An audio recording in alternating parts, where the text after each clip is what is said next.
Are we living in a virtual universe? Is our reality being created by the information processing power of consciousness? It may sound far-fetched, but actually it isn't. Are we living in simulation? I find it hard to argue against that possibility. Now you can see a video game that's photorealistic, then eventually those games will be indistinguishable from reality. How do we know that that didn't happen in the past? And that we're not in one of those games ourselves? For over 100 years, materialism has failed to adequately explain quantum mechanics' experimental results. However, virtual reality not only provides a logical explanation for quantum physics, but explains many of the most perplexing problems facing scientists and non-scientists today. I'm Tom Campbell, a physicist and consciousness researcher who has worked at the leading edge of science and technology for NASA, Missile Defense, and Monroe Laboratories. In June of 2017, my scientist colleagues and I wrote and published a peer-reviewed quantum physics paper that describes how we can test the simulation hypothesis with physical experiments that are unique variations of the classic double-slit experiment.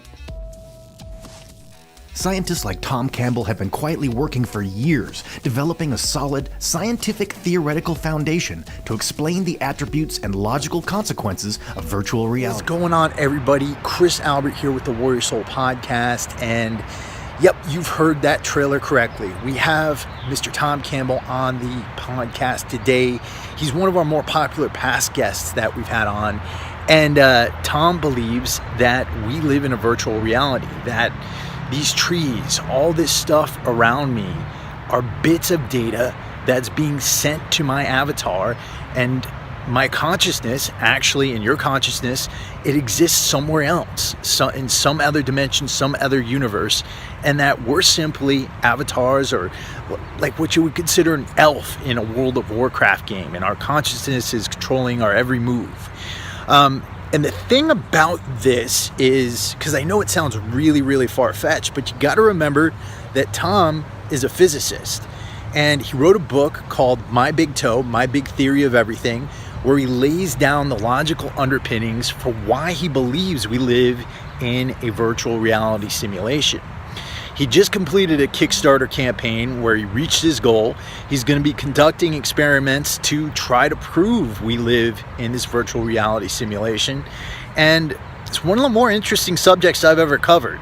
So I wanted to bring him back on to talk about these experiments, to talk about what he's going to be doing, and to talk about what he thinks the implications are for all of us.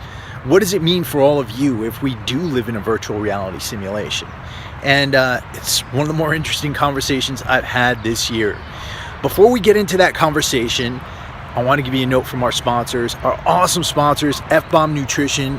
They make delicious portable packets of fat. Now, they've got packets of olive oil, MCT oil, coconut oil. These are always hard to get when you're out and about and you're trying to get a good source of fat in your diet.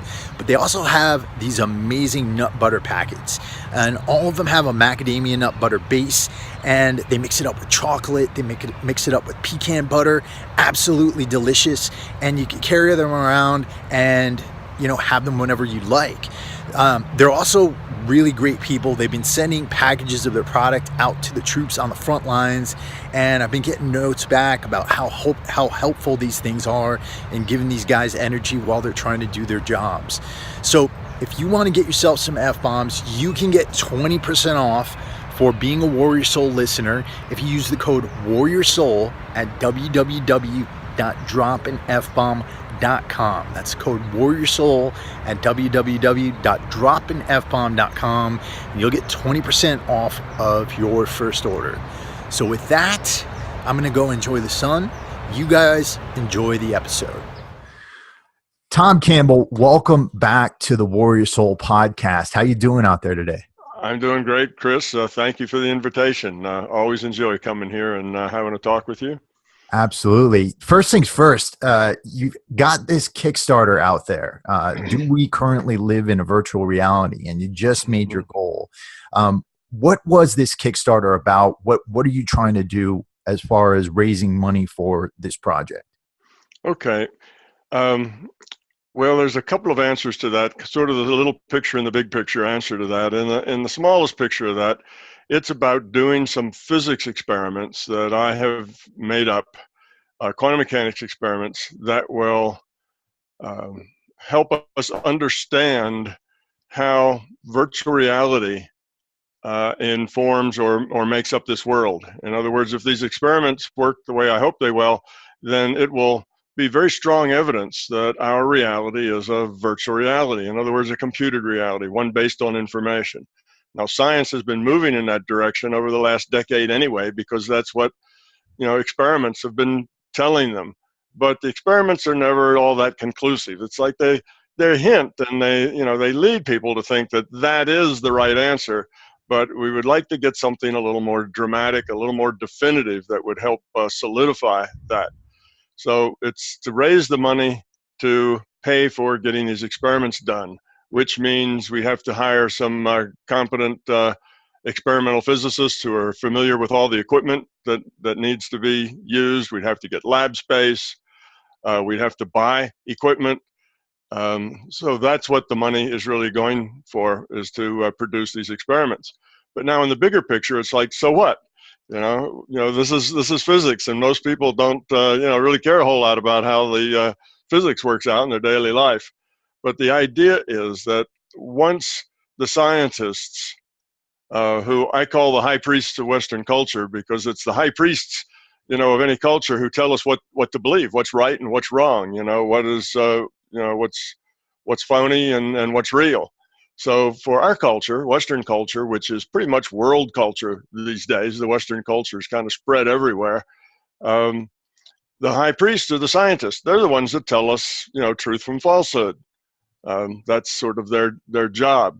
So when they get to the point that they say, yes, this is a virtual reality, then that has some very important philosophical consequences that will actually reach down and touch everybody. And those are that in order for this to be a virtual reality, that means that our reality is computed. Okay, it's a simulation. It's computed somewhere. And where it's computed and by whom it's computed, if you will, have to be non-physical to us. In other words, the virtual reality can't compute itself. Your elf in World of Warcraft will never find the server that's creating the World of Warcraft inside of the World of Warcraft. Mm-hmm. You see? That's basically the way it works. So for the elf, the server that's creating World of Warcraft has to be non-physical from the elf's perspective. Well, it's the same way here. If this is a virtual reality, that means that there is something that is a superset, and we're a subset, and that's something that's the superset, the creator, if you will, of this virtual reality, has to be non-physical to us. Now, that also says that in a virtual reality, you have avatars. The avatars are just eye candy. They're just there for the players to look at, to kind of show them what's going on. There's not a lot of depth to it. It's just what you can see, just what the senses take in. So that elf running around doesn't have to have a liver and a heart, and lungs and air to breathe and all that sort of stuff. All it has to do is you see what's on the outside. It's just simply eye candy. Well, that's the way avatars are. Avatars are always that way. So what is this player that's playing the avatar? Well, that's the consciousness. So consciousness is playing the avatar. The consciousness makes all the choices for the avatar. So then the second big thing is that we are not our physical bodies. We are consciousness. Consciousness is also non-physical to us, to the avatar. Okay, and that's just logic of the virtual reality. It's the same thing. The elf is not going to be conscious. The elf is just eye candy. It's just a superficial picture of basically what the sense data that the elf would collect when it's there. There's nothing else inside. And that's the way all avatars are. So the consciousness is the player that plays the avatar. And that also has to be non-physical, and it has to be in the same reality frame as the computer. We said the computer had to be non-physical. Well, the consciousness is really just in a dialogue with the computer. That's how virtual reality is played. You have a player and you have a computer, and those two are communicating with each other. The player says, I want my elf to jump up. in the air, and that is a data that's sent to the computer. Then the computer draws a picture of the elf jumping up in the air and sends that picture back to the player, who now sees his elf jumping up in the air. Plus, the computer computes all the consequences of his elf jumping up in the air, because it's a multiplayer game. So that's the way it works. So what we have, if we get science to kind of grab hold of this virtual reality idea, which they've been kind of sneaking up on little by little over the past decade, do it something a little more dramatic, then we will have this idea that there's something more fundamental than we are, as far as we, the physical world, and that physical thing is consciousness. You know, it's that thing that's more fundamental than we are is consciousness. Consciousness is fundamental. The physical world is not. Well, that's going to create a whole lot of changes in the world. It may not be obvious, but that's science basically now telling people, and we have an internet, so a billion or so people find out about these sorts of things very quickly. So we have science telling people that there's something else more fundamental than us. It's non-physical, and it's basically consciousness. Consciousness is the computer. And there's this larger consciousness system that is the source. Because the next two things or the next thing that drops out of that, if that's the case, then because consciousness is a social system. In other words, we have lots of individuated units of consciousness interacting with each other. Deductive logic will show you that the optimum interaction for a social system is caring, is not self-centeredness, is cooperation, sort of thing. Let me backtrack just a second, because some of our viewers who might not have ever heard of you, or who might not have listened to the first podcast, just going back into your history, because there's a lot of people who pay lip service to consciousness, who talk about consciousness, who talk about the fact that we might be living in a virtual reality. And there's a lot of people out there who describe it, maybe for the shock value, maybe for having to attract people to their view. But your background is as a physicist. You are a scientist, and right. Your book, My Big Toe, actually lays out the logical premises for this theory.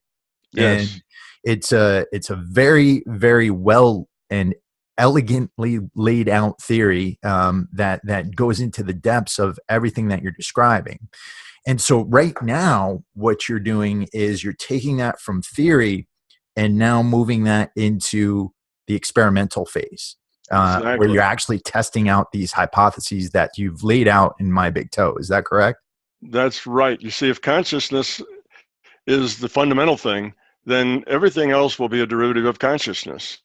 So then, like in physics we know is not complete because we have two theories, quantum mechanics and relativity, that are at odds with each other. Philosophically, they just, each one of them makes a premise that the other one denies exists. So there has to be something bigger that each of those can be derived from. And that's the toe that Einstein and other people have been searching for. The string theorists have been searching for this overarching understanding that explains both relativity and quantum mechanics.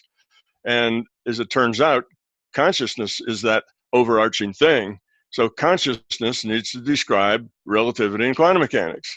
And I've already described, the fundamental unknown in relativity with consciousness, and that's why C is a constant. That just comes out of virtual reality being virtual. C is a constant because it has to do with the pixels, if you will, the smallest pixels, the resolution of the virtual reality. Every virtual reality has a speed limit.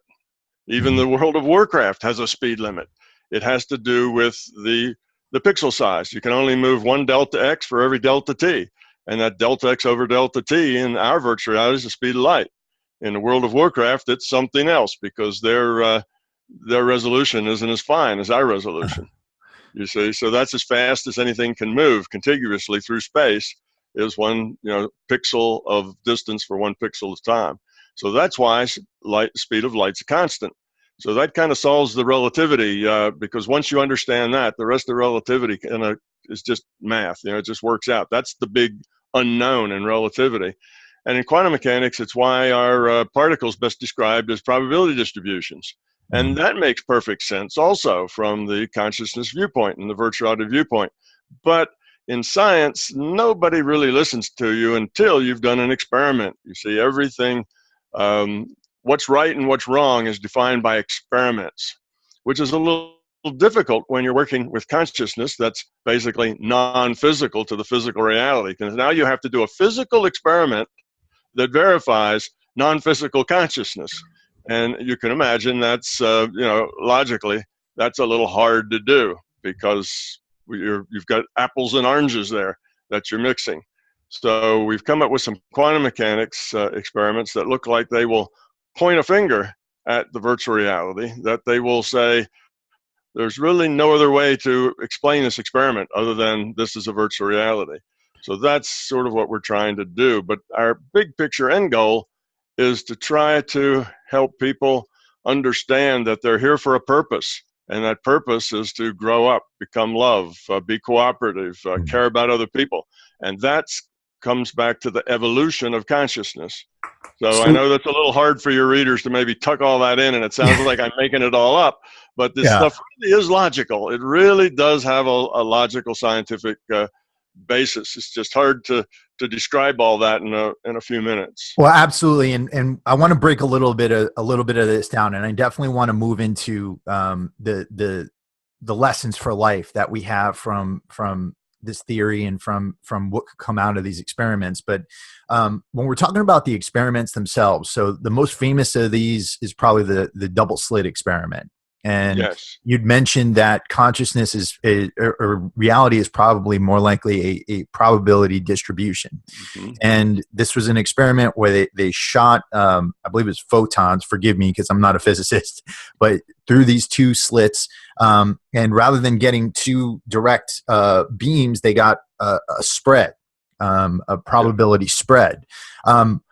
And so why does that matter? And what other ways are you looking at as far as experimenting to find these kind of blips in the matrix, so to speak?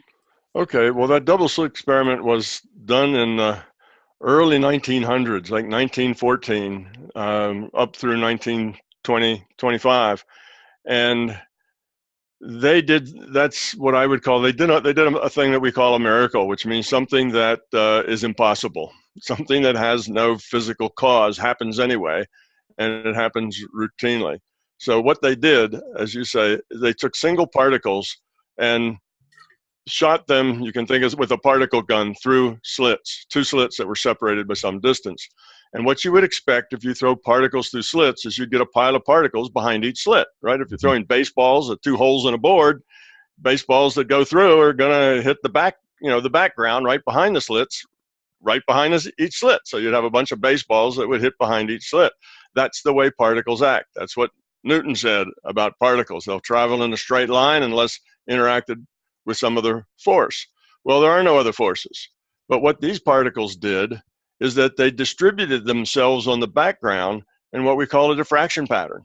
So some of them hit right in the middle between the slits, and some of them, then there was a little blank space where none of them hit, and then a bunch more hit off to the right and left of that, and then a bunch more of them hit off to the right and left of that. So there was this pattern of it's called a diffraction pattern. It's what waves do. If you put waves through two slits, you get a diffraction pattern. So these particles arrange themselves on the backdrop in the same way that waves would have arranged, their energy on a backdrop, and that was just impossible. So as they studied this a little more to see, why that worked that way, they found out that if they looked at every time that a particle went through a slit, they measured it, and they said, all right, particle just went through slit A. Now a particle's going through slit B. Okay, now two more go through slit A. If they did that and kept track of each particle going through a slit, it's called the which way information. Which slit, did the particle go through? If they collect that which way information, then all the particles pile up behind the slits, just like they expected. They look just like particles. But if they don't collect that which way information, if they just let the balls go through the holes, then they distribute themselves in a diffraction pattern. So that's the mystery of the double slit experiment. And the way that science eventually solved that or learned to work with it is they they just assumed, they didn't know exactly why this should be the case, but they realized that if they treated the particles not as particles, but as probability distributions, they had some probability of being somewhere. And if they treated them that way, then they could compute the right answer. They could get their probability, they could get their probabilities would be that diffraction pattern. So they were able to compute the right answer. So that's the big mystery in quantum physics, is why should particles be best modeled as probability distributions? And of course, in my consciousness theory, the way consciousness computes this virtual reality is as a probability model. That's the nature of consciousness. So the whole virtual reality we see is a probabilistic virtual reality. And that I didn't make up in order to match what physics found out about the double slit. That comes out of just the nature of how this reality works. It has to be a probability model. That's not an assumption. That is a necessary logical fact in the process of developing this consciousness model. So it's any other model doesn't work. So the only model of consciousness that works, that actually can get the right answers, is a probability model. And that's the only one that's efficient enough that it would evolve to be that way. So I know that consciousness is the fundamental thing that is informing quantum mechanics. So I know that's true. But now the challenge is to try to get some experiments that will show hard evidence of it being this way. And like I say, that's a difficult thing because you're trying to show something that is non-physical with a physical experiment. That's, so you're not actually ever going to do that directly, but you're going to be able to at least point a finger at it. You're going to be able to build evidence for it, and that's what the experiments are trying to accomplish. And you're right, we did hit our goal, kind of our minimum goal, and just a couple of days ago, maybe even just yesterday, I'm not sure. I think it was just yesterday afternoon we hit that goal, but that's just the beginning. In this game with Kickstarter, it's an all or nothing kind of game. You either make your goal. If you don't make your goal, you get nothing at all. All the money gets put back. You don't get anything at all. So you start with a goal that is kind of your minimum for getting something done. Because you want to at least get there. You don't want to set it all the money you'd like, because chances are you won't make that, and you'll end up giving it all back. So we got the 150,000, but that's just enough to get us started. We really would like to have at least twice that much, but you always set your goal at Kickstarter at the minimum amount. So even though we've made our goal, I encourage people to still, if you want to, if this is something you want to do, well, please go out and and join in and make a contribution there. I think if this does work the way I hope, then it will have a major effect on society, because this theory of mine isn't just about physics and science and consciousness and models. It's about everyday people and their lives and choices. You see, that's the thing, and that's kind of why you and I connect on this, because you're about everyday people and their problems and their pain and their choices, and so is my model really about the same thing. Because once you understand consciousness, well, that's very individual. That gets us right down to you and I and all the rest of the people in the world. And this model then tells us how it is we have to be and what it is we have to do in order to be productive here, in order to be happy, in order to be full of joy and satisfaction rather than struggle and pain. And that's really the side that's most important. It's not the philosophy, the physics. All right, that's nice for people who study those things, but it doesn't really affect the people that much. But in this case, this philosophy does, because it's a philosophy about you and who you are and how you exist, your consciousness. And that means it's about your happiness, your pain, your fear. All of those things is really what it's about. So that's the bottom line. What I want to mention here is so, and there's a big reason why I'm attracted to this stuff, because it is that idea of everything being a probability distribution. right? And so if we look at, somebody who's never heard of this before, to say that we are an avatar, and that this avatar that we're dealing, where we are consciousness, and that this avatar that we're experiencing here in this world or this dimension is being controlled by some other consciousness, or a piece of consciousness that's somewhere else. To say that to somebody, sometimes it might seem like personal responsibility is taken away, but with the way you have things described here, it's not at all. Personal responsibility is everything here, right? Everything. Yes, everything. I mean, you have to take responsibility for all your choices. And your choices aren't just whether to buy a Chevrolet or a Ford. Your choices are basically, that we're talking about, are your choices of how you react to things. If somebody insults you or says something belittling about you, you have a choice about how you react to that. You can react to it with anger, and that's a poor choice. Or you can, react to it out of caring and cooperation. Now, if you do the caring and cooperation, you actually have a chance of solving that problem, of fixing that problem so that it doesn't happen again. But if you react to it out of anger, all you do is throw fire on something that's already burning, you see, and you make it worse. So it's the same with our fears. It's about getting rid of your fear, getting rid of your beliefs, and always being skeptical. And I guess that's an important thing. I want everyone to be skeptical, because if this is not your experience, it's not your truth. But if you actually experience this responsibility, where you're responsibility for everything in your life, where you realize that most of your pain is self-inflicted, and that you can make yourself over, you can make yourself into a person that has a life with good relationships, and full of joy and caring and that sort of thing. It's possible. So we're here in this virtual reality as consciousness, playing these virtual realities in order to make choices. This virtual reality gives us choices to make.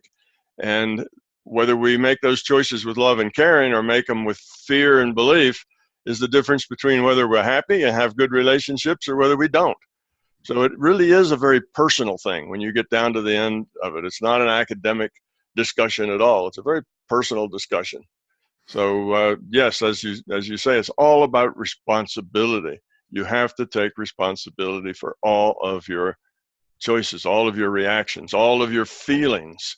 You have to take responsibility for them. Why do you think so many people are attracted to fear? Why do you think so many people are attracted to fear as a choice base? Well, you see, we as consciousness, we have potential. We have potential to evolve toward a positive side of love and caring and no belief, no fear.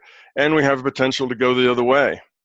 It's always easier to go the other way. Now, why is that? Well, if you think about any situation, let's say, again, a person is talking about you and they may say things that aren't too complimentary and so on. Now, there's probably a dozen wrong ways to react to that. There's a lot of ways that you can do it wrong. You can get angry, you can punch them out. You can get angry but still grit your teeth and smile even though you're angry inside. You can suppress it. You can get even. You can plot your revenge. You got all sorts of choices that you can do. But what about good choices? What are the good choices you have to do?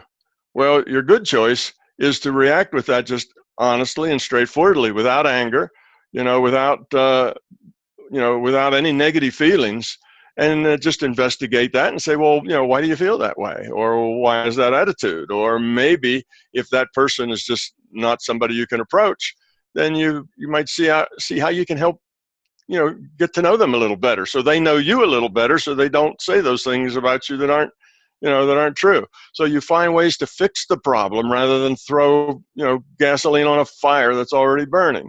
So that's That's what we're going here for, is good choices. So that's really what's at stake here, as far as conducting these experiments, is not just this whole understanding of quantum quantum mechanics and quantum physics, but a real understanding of why we're here, what we're supposed to be doing here on Earth, and how we're supposed to be managing our lives, right? Exactly. You know, if you look at the basic philosophy that's undergirding science, it's materialism, which basically says, there is no bigger purpose. We're just here, and stuff happens and we just struggle with it. Life is a struggle, right? Life is always going to be a series of pains.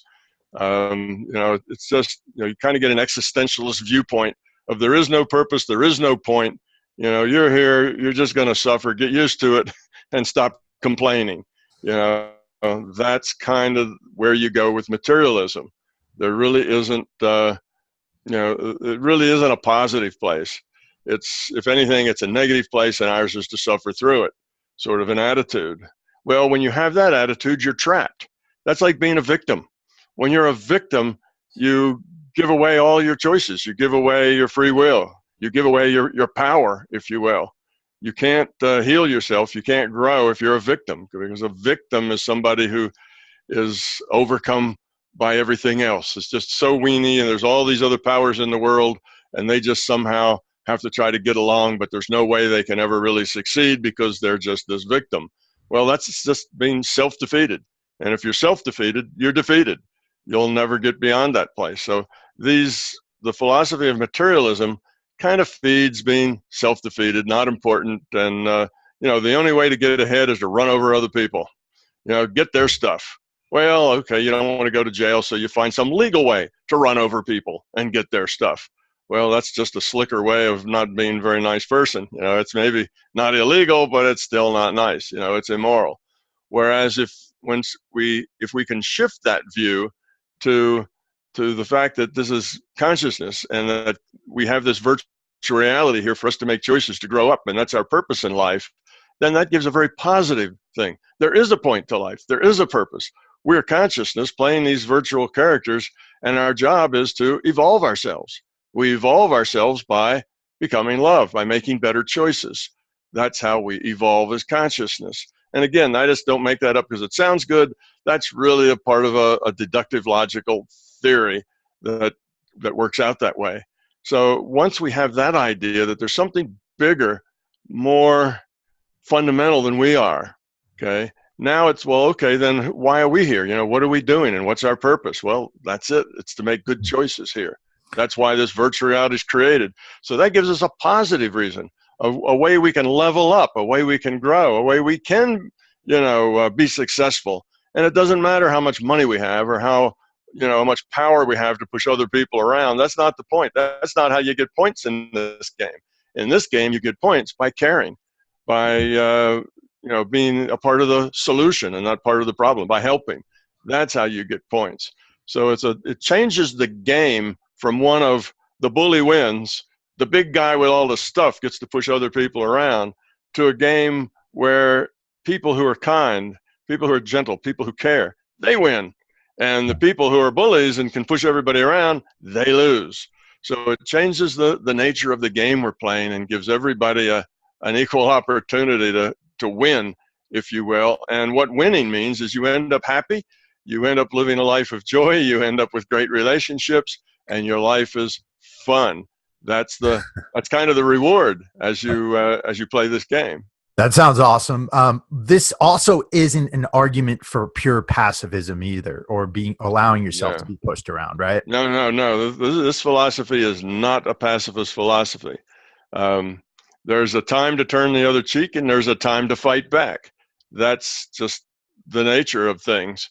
And as you grow up, you're more able to tell which time it is. Is it the time to turn the cheek, or is it the time to fight back? And it depends on a term I haven't mentioned yet because it's kind of a physics term, and that's entropy. Mm-hmm. And entropy is basically order. So as consciousness evolves, it evolves toward lower entropy. And that is, in a social system, that's cooperation and caring within the social system. So that's why consciousness is evolving in that way. So you look at a situation and you decide, what's the low entropy solution in the long term for this situation? And most of the time, that's probably turn the other cheek. But some of the time, it's fight back. So there are times when you need to protect yourself and others who are less able to protect themselves, where to stand up and say no more to people who would be raising entropy, then that's the right thing to do. So no, not a pacifist philosophy at all. But many people don't have the ability to really know whether they should fight back or turn the other cheek. They get confused on that issue. Well, that's just the way it is. As you grow up and learn and level up in this game, that becomes more and more obvious. But until you level up in this game, the way the game works is making mistakes is not a problem, as long as you learn from them. You see, it's not like you have to get it right all the time. Well, we can't get it right all the time. We're going to make a lot of mistakes. Mm-hmm. But the idea is you just learn from them. The only thing that's bad about making a mistake is if you don't learn from it and you keep making the same mistake over and over and over again. Now, that's failure. But just making a mistake is not failure. And if you learn from it, it's a success. So you do your best you can to have the low entropy solution, the caring solution, the skeptical solution, and then see how that works out. Does it work out that it's good for everybody? Not just you, but good for everybody that you interact with? And if it is, good, do more of that. If it isn't, grow up and change. Do less of that. So that's kind of the fundamental stuff. Stuff happens, we get to deal with it, and how we deal with it is where the rubber meets the road. That's what's important. Not what happens, but how we deal with it. And if we deal with it with kindness and caring, we'll optimize the result. If we deal with it with ego and it's all about us and with a fear, then it'll just create more trouble. So that's how it works. Well, let me ask you this, because I know you put so much time and so much effort into creating this theory, and and you travel all around, you're giving seminars, you've developed a good bit of a following here, and there's a whole lot at stake riding on these experiments as far as the philosophy, as far as everything goes. How do you feel about actually having these things tested? I know you're excited about it, but is there a part of you that's nervous at all? Well, really not so much, and that's because it's not just about these experiments.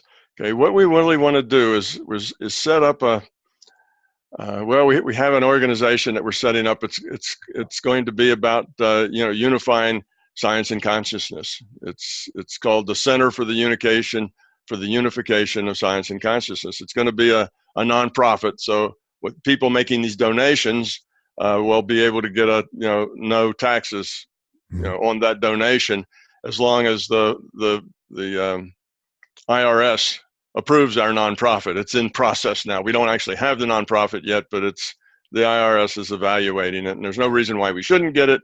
But whether we get it in time or not we don't know for sure, because we don't know how fast the IRS is going to process it. But anyway, so we're going to have this, and the idea is that we're going to start the scientific dialogue of looking at virtual reality and how it can be applied to the real world and how that can show in physics experiments. So we're going to get that ball rolling.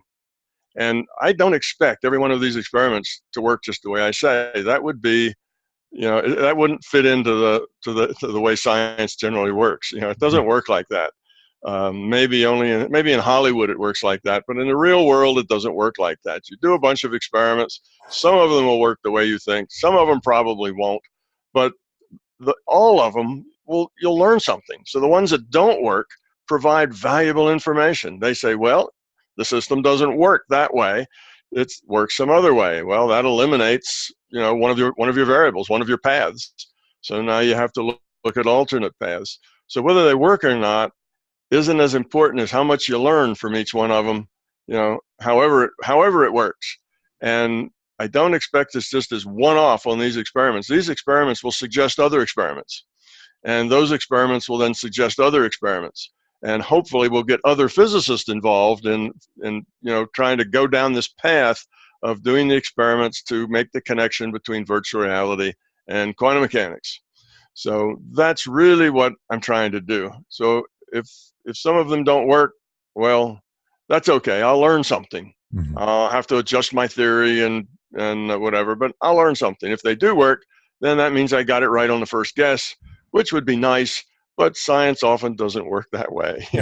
If you look at real science and the breakthroughs that have been done, it's not like some guy one day, woke up and decided to do an experiment and everything he did was perfect and the world changed the next day. It doesn't work like that.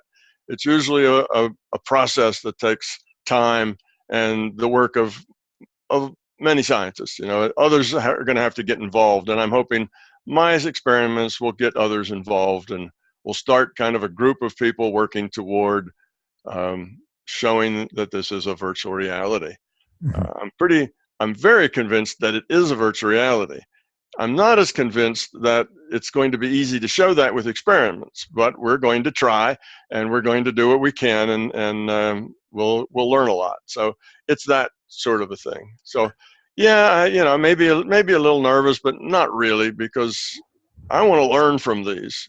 I'm not necessarily want to, get them all right and then, put myself up on a pedestal and say, yay, I did it, and do a little Dora the Explorer, I did it dance or something like that.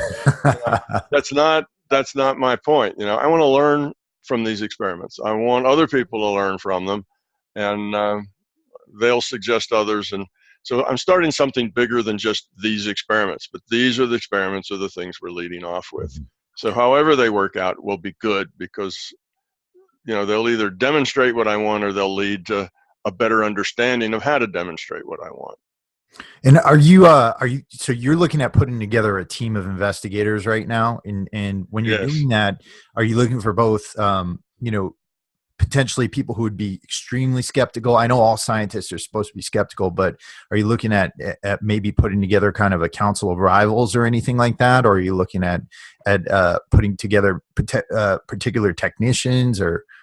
Yeah, all of the above. All the scientists that I would hire to work on this will be very skeptical.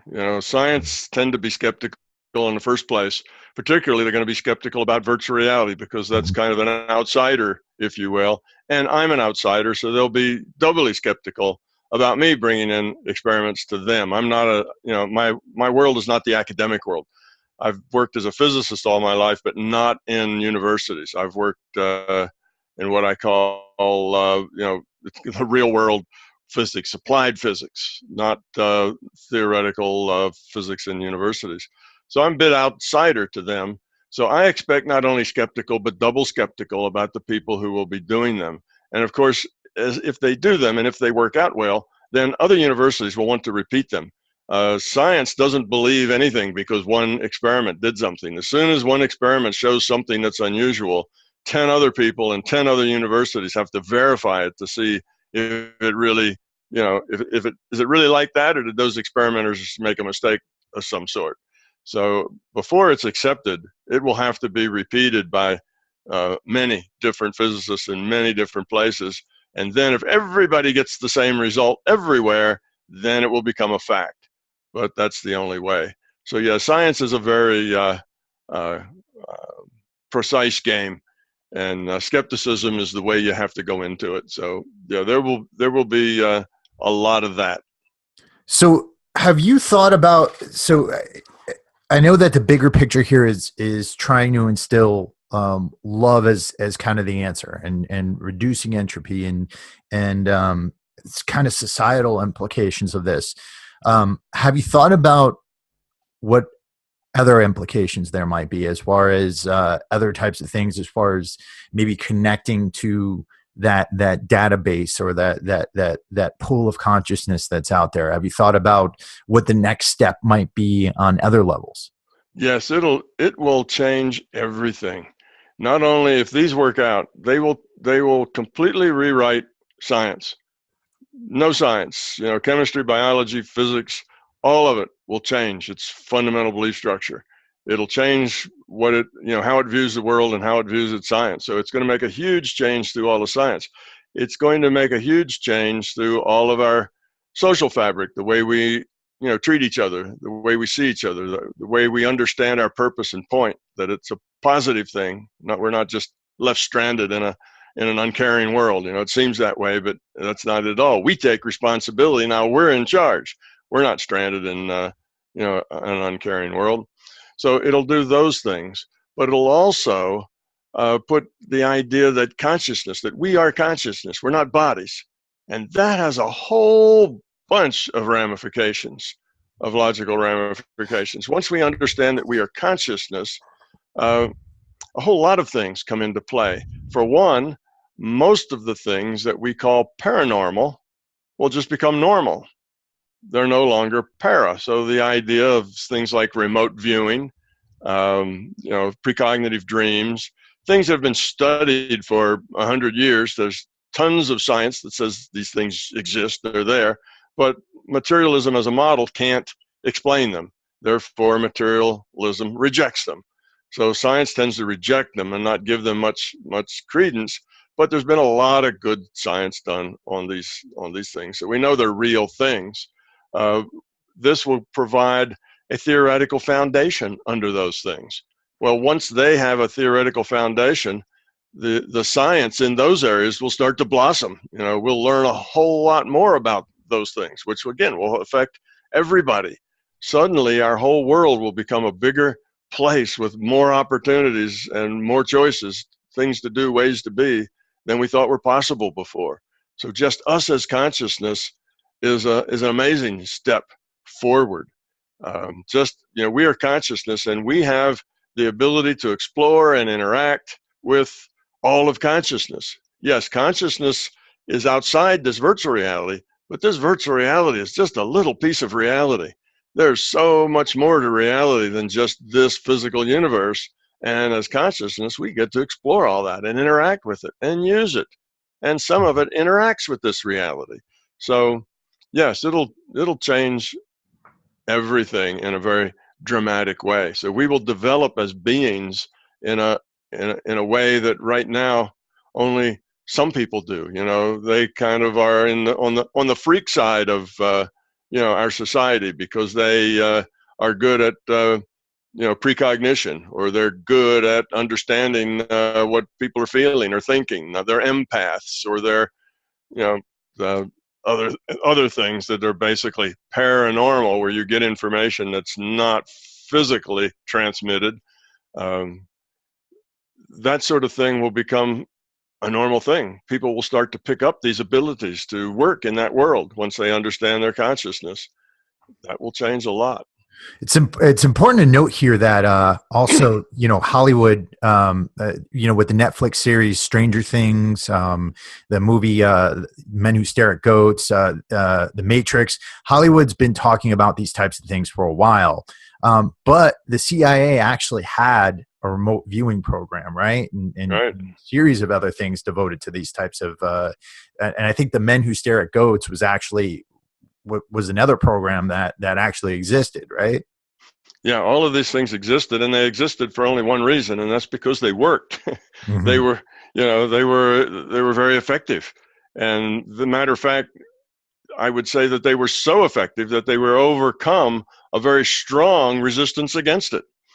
Something like this is so kind of out there in that it's not supported by science.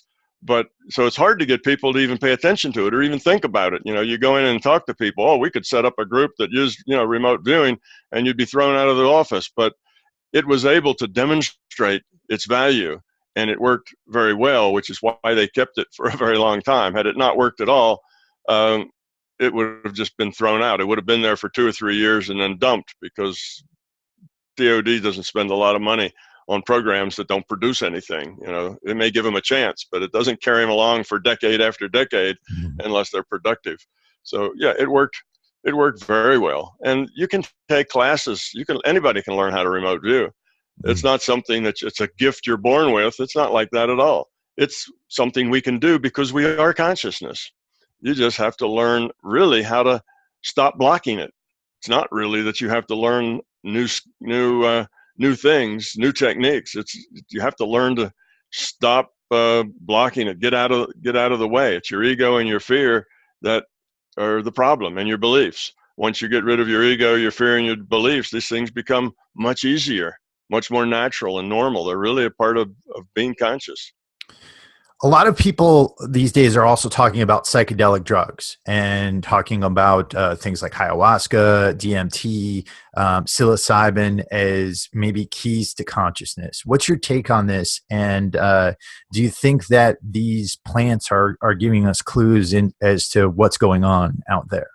Well, if you take one of those drugs, like ayahuasca, for example, or the DMT, they will indeed put you into another reality frame. Okay, you're no longer here. Dorothy's no longer in Kansas. You just wake up, or you don't wake up, but you open your eyes, you open your mind, you start seeing things, and you're no longer in this reality. And the reality that you're in is not just a fantasy. It's not just a hallucination that you make up. You actually do get put into an alternate reality. Okay, so in that sense, yes, they work to put you into an alternate reality, not just to give you a hallucination. And there is information that you can get there. But all in all, it's not a good way to explore consciousness. And the reason for that is that there's a big difference to exploring. Let's say you're down on the ground, you're a reconnaissance team, and you're exploring all the rocks and the cover and the woods and the open plains and the deserts, and you're just going around all the land there just to see what's there, what you might use, what could be to your advantage, what could be to your disadvantage. Or you could be put in a rocket and fly over it for 10 seconds, and get a look, and then land. Well, crash, usually if you're on drugs, then you crash afterwards. And yes, you did see something of that, but there's a really big difference of getting a fleeting view and exploring it in depth and in detail. So that's the problem. You can't really explore much because you don't know what you're doing. You don't know how you got there. You took a drug. The drug blasts you into inner space, and now you have an experience. And after your experience over, you crash and come back, throw up for a couple of days, feel bad, and that's it. Well, your point of being here is to grow up, is to become more cooperative and caring, become part of the solution and not so much part of the problem. And having an experience doesn't do that for you. It may make you feel like you understand things better. Oh, I saw, I was one with everything that is, and it was this great, peak experience in my life. Well, okay, but what are you going to do with that? You see? Now, if you were the one that walked up to that experience on your own and then dealt with it with a clear, objective mind, that's different.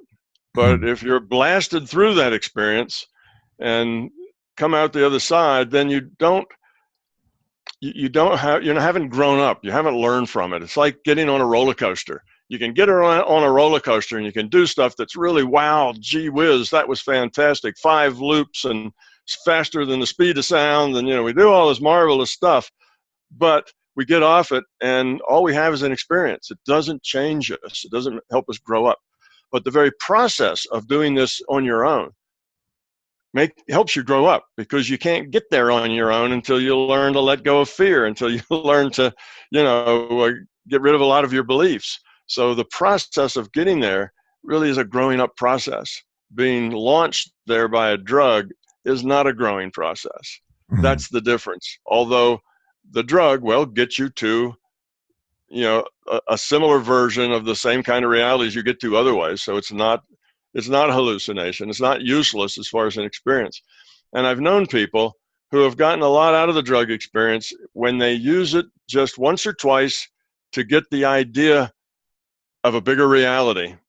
And then they let go of it and don't do drugs anymore, but start working toward that bigger reality. In other words, they use the drug as like a wake up. Okay, I see it now. Now I need to go explore it on my own. So in that case, yes, drugs have been a valuable step along the way. But if you keep using those drugs because it's easy, otherwise you have to grow up. You got to do a lot of hard work. You got to get rid of your fear. Well, you don't have to do any of that to take a drug. You don't have to you don't have to grow up. You don't have to get rid of your fear. You don't have to do anything actually useful. All you do is take a drug and have a different experience. You see, one's really on your path to being functional and growing, and the other is just doesn't take you any place, puts you at risk because you're doing something that in many places illegal, and it will make you sick for a while, at least if you're doing the ayahuasca, as I understand it. That's something that is a very sickening experience. So you go through all of that, take that risk, and at the end, you haven't gained anything except some amazing experience. That's it's really interesting that you say that, because my own experience with DMT, tried it once and ended up somewhere else, but the beings that were where I was, and I know that sounds crazy, they basically said to me, get out of here, go back to the other dimension, don't come back here until you're ready, and learn things on your own. And that was pretty much the message you just gave, that they gave me at that particular moment in time. And I was like, I'm not doing this again. Thank you very much. Yeah. Not a lot of people listen, though. I guess that a lot of them get that sort of message, but they don't listen to it because they figure, oh, wow, that was an interesting trip. But they don't really have a sense of the reality of it. Yes, it is a real place. Those were real beings. Yes, that was a real thing. It wasn't just something that was a hallucination in your mind. But they kind of think, well, I'll take them again, and maybe that won't happen. Maybe I won't run into any grumpy people. Maybe I'll just run into, happy people. So that's not, so I say with drugs, if drugs were very carefully controlled and used kind of precisely, if this was done under a more better protocols and so on, it could have some usefulness, but it's no replacement for actually doing the work. Like everything else, you kind of get what you pay for, right? And in this case, you have to pay for it with a lot of hard work and effort. If it's easy, it really isn't worth much. That's life is like that. If you're going to be an athlete and what you want to do is, run faster than anybody else, and you say, well, I want to take the easy way. Well, there are easy ways to do things like that. You take a lot of steroids, you get a lot of muscle, but you pay the price for that when your kidneys fail, when you're 40 years old, and you're a cripple or you other kinds of things. So it's the same way. The easy way and the quick way, kind of cheating the hard work, doesn't pay off in the end. It's a bad way to go about it, and in the end, you end up with a price to pay that wasn't worth it.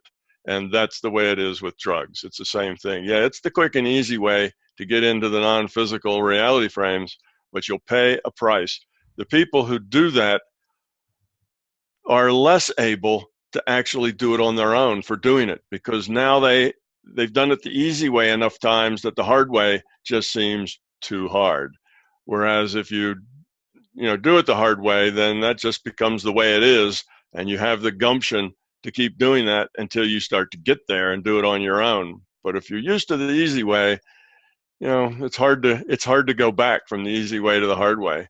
So I say a lot of these people do themselves damage in the sense is that they're even less likely now to get there in a way that they're going to grow up from it, as opposed to just have a lot of peak experiences.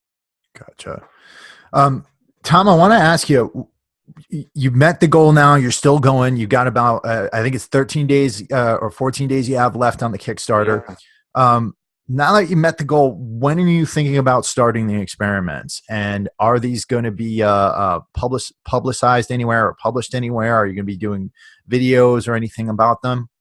Yes, we're going to start on them just immediately. We'll be going out to try to find people who will do them, to find the space for them. And all of that will take a little time, but we're working on it already. We're not even waiting for the Kickstart thing to stop. We're going to start working on that, although that's a little premature because, like I say, things can go bad, I guess, in a way. We might not end up with it all, but that's probably a long shot at this point. It looks like we're going to get at least the 150K and hopefully some more than that. But we'll start working on it immediately, and we have several ideas about how we're going to publicize it. We'd like to do documentaries as we go. Another idea that I like a lot is to put cams up actually in the laboratory, real-time cams, so that anybody from anywhere on the internet can look in and see exactly what's going on in that laboratory and what we're doing. And as we are performing experiments, we'll tell you the times and the days, and I'll probably get up and give a little talk about what this particular experiment's supposed to do and how it is to come out, and you can just watch it right on the cam and see how it comes out. And as we get our data, we'll show the people on the cam. So I think that's a good idea. Now, there may be some issues with that. If it's done in a university, that may, the university may have, laws against that. They may not want that sort of thing. Who knows? I don't know. So we're not in control yet enough to say that we can do that. But that's something I would like to do. To if we have our own lab someplace, well, we can do whatever we want. We're not on somebody else's turf. But I'd like to do sort of a live cam. We're going to have 4 or 5 other video teams just come in to do documentary work. We're going to be open to others doing that, not just ourselves. And when we get done with it, we should have our own documentary that we'll make as we go about the whole process and what worked and what didn't and why and what we're going to do next. So we want to be as open as possible about this. So the good, the bad, and the ugly will all come out, and will all be public as we do these experiments. And I'd like to do it with cams so the world can watch as we do it and as we see. So like you mentioned earlier, am I nervous about it? Not really, because again, I'm in it for the knowledge, not so much for the glory. So if they don't work out the way I say, then I'm still going to get a lot of knowledge, and I'll learn things, and that'll be part of the process, and we'll discuss that as we go. So it's more about learning than it is about trying to reap glory for having gotten the right answer. That's kind of a fool's way of going about science. Science mostly doesn't work that way. Science is usually a hard slog through a whole lot of trial and error. That's just the way science works. It's not somebody drops into a lab, does an amazing experiment and wins the game. It's just science isn't done that way. It's usually takes longer and is more difficult than that. So everything should be as open as possible.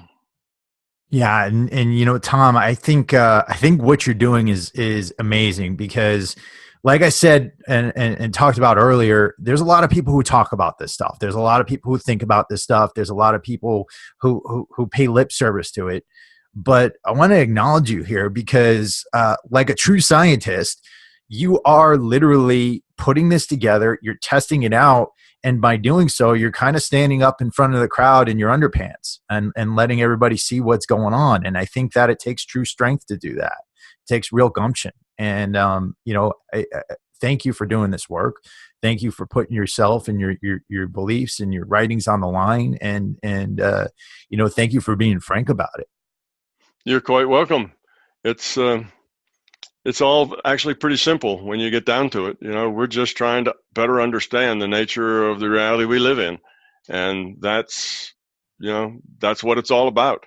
And I think that as we understand the nature of the reality we live in, we will turn out to be a kinder, gentler, more profitable place to be. I think an awful lot of our dysfunction is because we don't understand the nature of the reality we live in. We don't realize that we are not doing well here. We're not playing the game right. We're not leveling up. Many cases, we're sinking deeper, into a hole. So understanding what the game is and how to play it, I think will change almost everything for almost everybody over the next, say, 2 decades. It won't be quick. It'll be at least 2 decades, maybe 3, before what I'm doing actually works its way out to, a dramatic effect to the common person.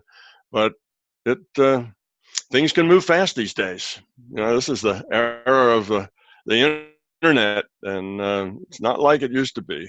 We get the scientists to buy into this, then that will bring us into the mainstream. These ideas have always existed out on the margins, always existed out on the margins. 2,400 years ago, the Buddha said this reality was an illusion. Well, it's like saying it's a virtual reality. And at the point was love and caring and getting rid of fear and all the things that I'm saying. Well, it was 2,400 years ago, and that's still around, but it's in the margins. It's not mainstream. science goes with it, it becomes fact rather than philosophy and becomes mainstream. So that's why I'm trying to connect to the scientists with experiments, because they're kind of key, being the high priests of our culture, to bringing the mainstream on board. So I'd like to get something started here, and whether I'm the one that crosses the finish line, or whether I crash and burn, but somebody else picks it up, I couldn't care less. I just want to get it started, get it moving, and show that there is something here worth looking at, worth studying. And if I can get science on board with that, then I'll feel like I've been successful and I've done everything I really want to do. Whether any glory comes to me or not is really irrelevant. Matter of fact, I'd like to avoid that if possible, because that's, to me, is more annoying than it is helpful. I'd just like to bypass all of that if I could, slip out the back. But anyway, I think it's exciting times, and hopefully we're onto something that'll make a big difference in everybody's life here. Absolutely. And if you guys want to donate to Tom's Kickstarter campaign, or if you want to learn more about these experiments, we're going to be including a link to the Kickstarter page on the show notes for this episode. We'll also include a link to some of Tom's other stuff. He's got a world of awesome content out there. I actually had the privilege of attending one of his seminars out in Brooklyn, New York last year. Really, really great stuff. Learned about things like remote viewing, like healing, and a whole lot to do more as far as the theory of everything goes. So again, Tom Campbell, I want to thank you so much for coming on to the show. And for everybody out there, really think about this. What could this mean for you? What could this mean for our world? And what could this mean for your ability to live your best life? Till next time, guys, I will talk to you very soon.